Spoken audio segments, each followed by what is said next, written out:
Salut, c'est Jean-Christophe. Alors, dernière vidéo de la série Imo Warrior avec Ludovic. Ludovic, il n'interviendra pas directement à mon séminaire, il sera là le soir pendant la soirée VIP. Il a accepté de répondre à vos questions. Écoute bien parce que Ludovic, pour moi, c'est vraiment un extraterrestre de l'investissement immobilier. Bonjour Jean-Christophe, bonjour à tous. Salut à tous, Moi c'est Ludovic Hélène. et nous sommes investisseurs depuis 2 ans dans les immeubles de rapport sur toute la France. À la base, on est tous les deux salariés, on est parents de 2 enfants, donc on avait pas mal de contraintes quand on s'est lancé au début de cette aventure. Alors, il faut savoir qu'en fait notre grande fille, il a fallu la changer d'école et on s'est retrouvé devant un choix cornélien puisqu'il fallait à ce moment-là choisir entre plusieurs des choses qui étaient importantes dans notre vie, à savoir l'éducation de nos filles, mais aussi d'autres principes auxquels on tenait. Et finalement, on a refusé de faire ces choix-là, et on a été chercher d'autres solutions pour pouvoir finalement vivre comme on l'entendait. Premièrement, je dirais que ça nous a apporté la philosophie de toujours avoir une solution à nos problèmes. C'est plutôt un mindset d'entrepreneur finalement. Et de pas forcément accepter une situation qui nous convenait pas, mais vraiment d'aller chercher des solutions. Et quand on a commencé à voir toutes les possibilités qu'il y avait dans l'immobilier, ça nous a vraiment ouvert des perspectives. Et puis c'est très vite devenu une belle aventure en famille, un projet de couple pour servir vraiment notre vie de famille au départ. Alors oui, ce qui s'est passé finalement, c'est qu'on avait pas mal de contraintes quand on s'est lancé, et plutôt que de ne rien faire, on a décidé de faire quand même, et on s'est monté finalement toute une méthode, une vraie stratégie, on peut même je vais parler de méthode, pour investir quand on n'a pas de temps, qu'on a des contraintes d'emploi du temps extrêmement fixes, notamment avec des enfants et un travail, parce que je suis professeur, je n'ai pas de RTT, même si je peux théoriquement avoir pas mal de temps et de vacances. Il y a de grosses contraintes, et puis géographique aussi, puisque il ne s'agit pas de laisser les enfants et de partir à l'autre bout de la France pour aller faire des visites à tout crin. Oui, des visites finalement aux endroits où il y a de la rentabilité, c'est-à-dire loin des grandes villes. Voilà. Donc du coup, ce que nous a apporté l'immobilier au terme de ces 2 premières années d'aventure en tout cas, c'est beaucoup plus de sécurité. On a aussi aujourd'hui un mode de vie qui est vraiment en adéquation avec ce qu'on souhaite, puisque on emmène, on va chercher nos filles à l'école, elles passent pas leur vie ni à la garderie, ni au centre de loisirs pendant les vacances scolaires, et ça c'était vraiment quelque chose de très important pour nous. Et puis c'est vrai que c'était aussi pour tous les deux en tant que couple vraiment une occasion supplémentaire de se rapprocher et de traverser ce défi, de grandir ensemble. Donc vraiment une belle aventure de tout point de vue. D'autant plus que finalement, pour pouvoir basculer, changer sa vie, il faut avoir des objectifs, j'allais dire, grandioses. Donc vraiment viser haut pour obtenir des changements radicaux dans la vie. Donc on peut dire que ça nous a transformés quand même. C'est clair.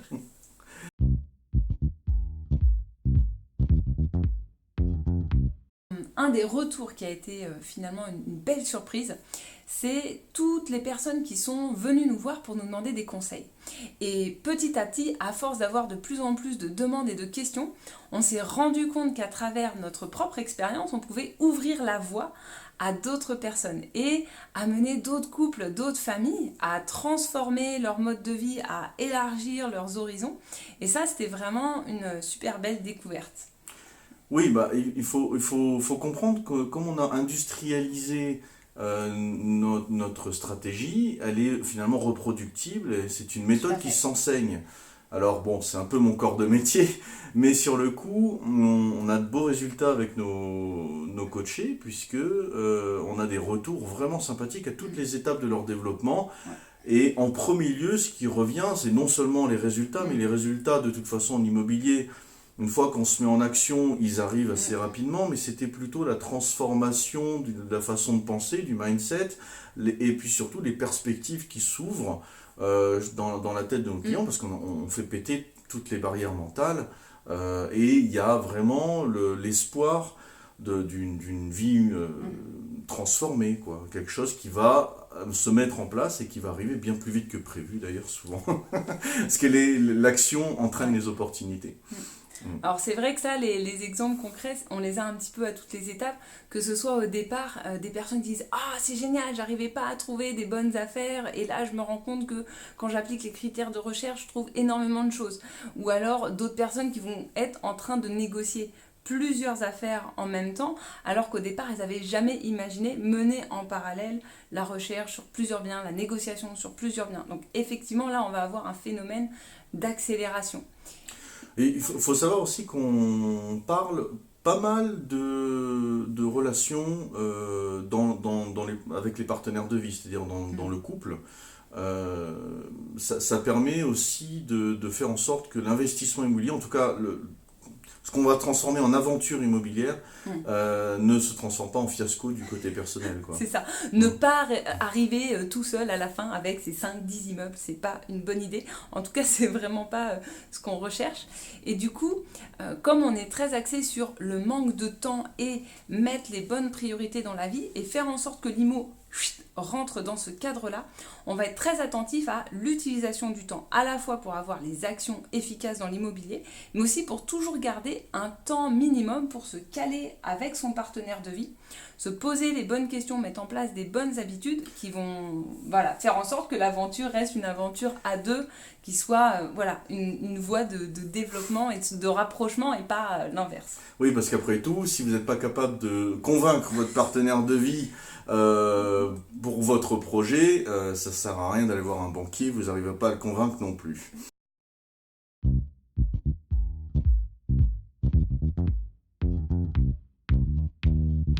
Je dois hiérarchiser, là en quelques minutes, résumer en quelques minutes, je dirais que la principale qualité que l'on aurait à négocier un bien avant de le visiter, c'est-à-dire à distance, finalement, il va falloir échanger une offre d'achat contresignée par le vendeur contre finalement une image de soi crédible et sérieuse.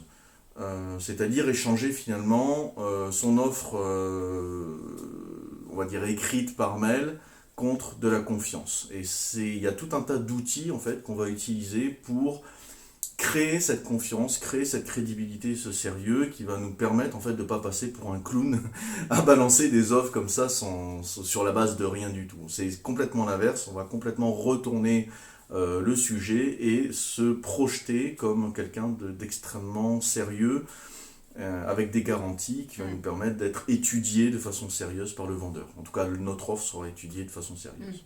Donc le premier facteur, ce serait ça, la capacité à créer de la confiance et de la crédibilité à distance. Est-ce qu'il y a un deuxième facteur qui te viendrait, qui te semble important Oui, il y a beaucoup d'échecs, mais j'allais dire, comme dans toutes les autres méthodes en immobilier, il y a quand même beaucoup d'échecs dans les négociations, beaucoup plus que de réussites. Et dans ce cas-là, je dirais qu'il faut organiser le volume dans le temps le plus minimal possible, le plus compressé possible, et que du coup cette notion de volume de négociation vous permet à ce moment-là, autant te permettra Cyril, finalement d'obtenir des résultats positifs, puisque c'est toujours qu'une histoire d'individu. Vous avez un vendeur, t'as un vendeur qui est bon en face de toi, on s'appelle un bon vendeur, c'est un vendeur qui est prêt à vendre et non pas et à négocier, et dans ce cas-là tu vas pouvoir faire aboutir une négociation. À l'inverse, tu vas rencontrer très souvent des gens qui ne veulent pas vendre, on se demande même pourquoi ils mettent leur annonce sur le Bon Coin. Mais ça, on n'y peut rien. Si l'immeuble, tu ne peux pas l'avoir, c'est qu'il ne t'était pas destiné. En gros, l'idée, le deuxième facteur, c'est pas d'émotionnel. Il faut avoir conscience que dans le process immobilier, c'est comme un entonnoir. S'il y a 70 000 annonces étudiées, il va peut-être y avoir sur l'ensemble des biens qu'une centaine intéressantes et donc une centaine de négociations. Et sur cette centaine de négociations, peut-être qu'il n'y aura qu'une dizaine, une vingtaine d'offres acceptées. Et quand on a en tête ce système, voilà, cette notion d'entonnoir avec le volume comme ça qui est compressé jusqu'à arriver. À la fin, il suffit d'une offre finalement qui fonctionne. On n'a pas besoin de 36 000. Voilà, bien garder ça en tête, ça permet d'aller plus vite et de lâcher les choses, de ne pas être accroché de manière émotionnelle et pas rationnelle à un bien en particulier. Alors pour compléter, finalement ce résumé est vachement bien fait. Il faut comprendre aussi que cette notion de volume va organiser ton expérience. Et plus tu vas négocier d'affaires à distance, et plus tu vas être fin dans ta négociation, plus tu seras expérimenté et meilleurs seront tes résultats. Donc notre offre de mentorat immobilier s'organise d'ailleurs, notre école d'investissement à distance s'organise autour de la prise très rapide, extrêmement rapide de l'expérience sur des temps les plus compressés possibles, sous la forme notamment d'habitudes. Donc voilà, d'habitude quotidienne.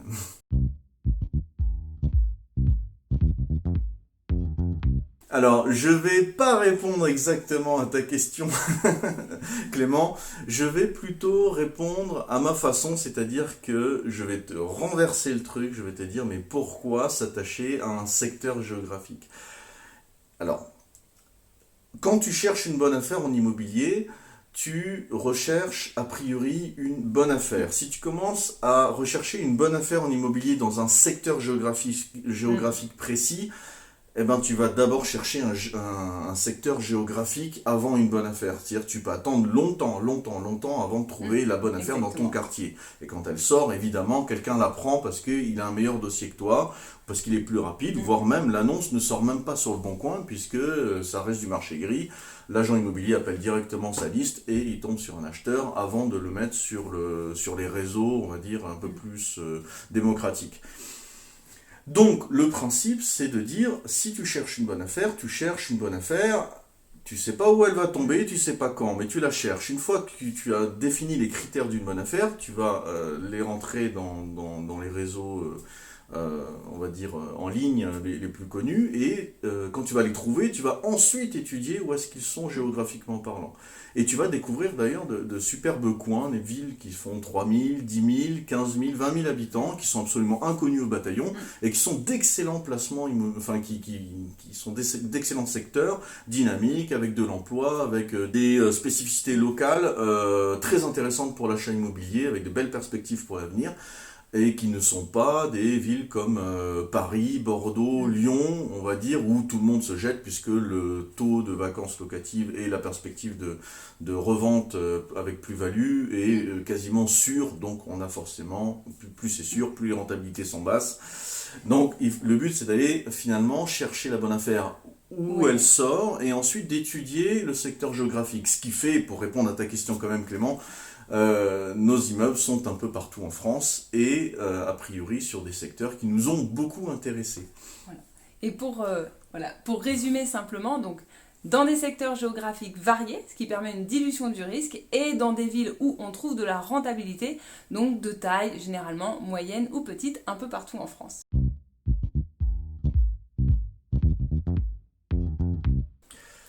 Oula. Alors, comment t'expliquer? Nous avons vécu toutes les difficultés possibles et imaginables, voire même non imaginables que voilà. Dans ce que tu appelles la croissance immobilière, on a vraiment tout vécu, tout ce que tu peux penser, un pays à gérer, problèmes de gestion locative, vacances locatives, reports, travaux, difficultés de financement. Donc c'est vraiment ce que j'appelle la voie de la réussite. En fait, il faut avoir, je dirais, un esprit d'investisseur, puisque à partir du moment où tu changes ta vie, que tu prends des décisions qui sortent de la norme, notamment pour investir, ce que ne fait personne en France, Très peu de gens. En tout cas moins de 20% des Français investissent, on va dire de façon, avec cet état d'esprit dans le secteur immobilier.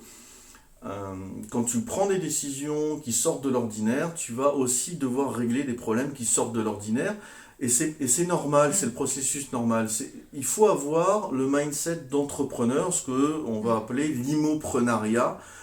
Tu vas devoir régler tout un tas de difficultés que tu n'aurais pas eu si tu n'avais rien fait. Mais j'allais dire presque, vaut mieux régler ces difficultés-là puisque tu es sur la bonne voie, plutôt que d'essayer de régler des difficultés quasiment ingérables quand tu arrives au moment de la retraite et que tu t'aperçois que tu as 700 balles par mois et que tu vas finir dans un mouroir d'EHPAD tout seul, abandonné de tes proches. Bon, j'allais dire, moi j'ai vite fait mon choix, mais quand tu démarres un parcours de changement de vie, notamment grâce à l'investissement immobilier, tu vas passer par un certain nombre de difficultés. La question sera, 1. Qu'est-ce que tu as réussi à prévoir à l'avance et comment tu as pu préparer tes outils, notamment grâce au financement et à ta qualité de connaissances et de ton réseau, comment tu as réussi à prévoir à l'avance tout ce qui pouvait t'arriver, et au moment où les imprévus, puisqu'en fait on parle d'imprévus, arrivent, comment est-ce que tu abordes ces sujets-là, comment tu gères ton stress pour simplement aller rechercher des solutions. J'allais dire, il faut avoir un petit peu de recul et avoir ce mindset d'immopreneur qui te permet de dire, ok, une difficulté, toujours en face, il y a toujours plusieurs solutions. Plan A, plan B, plan C, plan D. Et ben, tu les appliques. Et donc, il te faut, j'allais dire, la grande qualité d'un entrepreneur immobilier, c'est celui d'être capable de prendre du recul sur son business, de réfléchir à des solutions et de se créer au fur et à mesure du parcours un réseau qui te permet de dire, ok, un tel a déjà eu ce problème, il a trouvé des solutions, je l'appelle ou je lui envoie un mail et je lui demande comment il a fait. Voilà. Je dirais que là, si on veut le résumer en 2 mots en mode mémo, c'est réseau et trésor. Le réseau, c'est-à-dire déjà si t'es pas tout seul, si t'es avec une compagne, un compagnon de vie, bah ça va être quelque chose de très important parce que quand les galères arrivent, là, c'est vraiment très important d'être soudé et que le ou la partenaire de vie ait bien conscience des difficultés et des risques qui sont encourus. Quand on se prend une mauvaise surprise dans la tronche et que l'autre n'était pas vraiment au courant, n'avait pas pris la mesure de ce que c'est, malheureusement, là, ça pose vraiment des soucis. Et puis, effectivement, le réseau, c'est-à-dire non seulement les autres personnes qui investissent, mais aussi les personnes de qui tu t'entoures pour te former. Ça peut être un groupe mastermind, ça peut être du mentorat, ça peut être du coaching, peu importe, mais effectivement, s'entourer de personnes de qualité qui ont déjà cette expérience, ça va être très important. Et sur la partie trésor, c'est vrai que d'autres l'ont dit déjà avant nous, mais c'est vraiment le nerf de la guerre, c'est-à-dire qu'il faut toujours penser son projet avec la trésorerie, toujours avoir une trésorerie d'avance, une trésorerie de sécurité pour faire face aux différents imprévus. C'est effectivement un point extrêmement important. D'où notre devise, le cash flow, vous l'oubliez, mais par contre, cash is king. Voilà. C'est vraiment le point à retenir.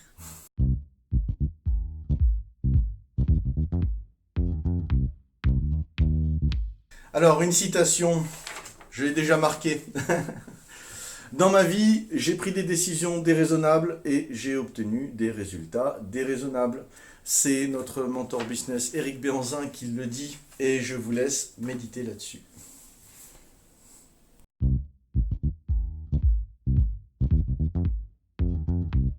Pour nous retrouver, eh bien tout d'abord, il faut absolument venir le 15 juin à Angers pour Immo Warrior, le séminaire de Jean-Christophe. Exactement. Donc d'ici là, vous pouvez déjà préparer vos questions et si vous avez envie d'en savoir plus, vous pouvez aller sur notre site, regarder les vidéos et c'est sur www.monmentorimmo.com. Voilà, on vous dit en tout cas à très bientôt. Ciao, ciao. Au 15.